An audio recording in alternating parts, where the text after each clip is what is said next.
Então,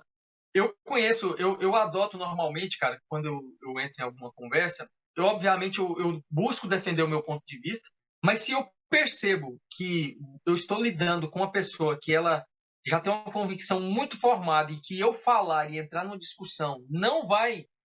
acrescentar em nada e gerar nada, cara, eu sem a menor dificuldade eu encerro qualquer discussão e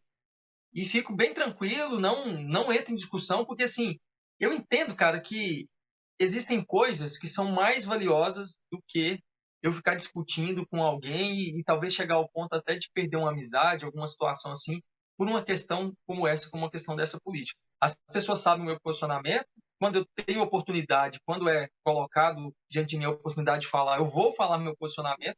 mas se eu vejo que há, de alguma forma, uma certa agressividade ou não aceitação pela outra parte, ao ponto de ver que aquilo vai gerar um debate desnecessário, cara, eu não fico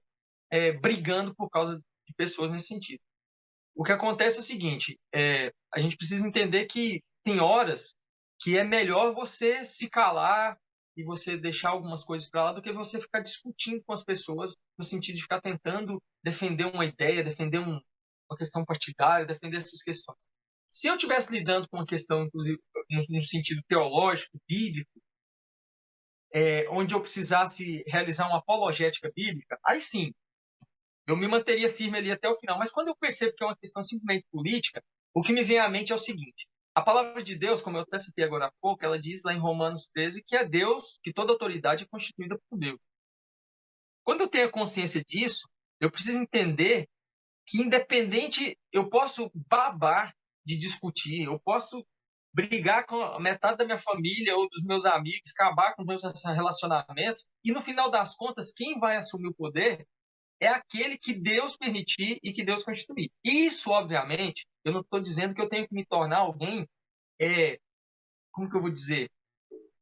neutro ou no sentido, ou O então isentão, né. alguém negligente. Não estou dizendo que eu tenho que me tornar negligente quanto ao que eu tenho que fazer. Obviamente não. Se eu tenho condições de ir lá votar, eu vou lá votar. Na verdade, eu tenho que ir lá, eu vou votar. Se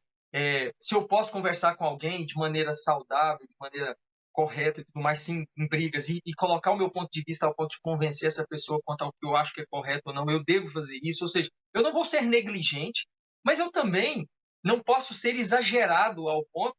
de tornar um partido ou uma pessoa em si como se ele fosse um semideus ou como se fosse um culto a uma religião, ao ponto de eu brigar por aquilo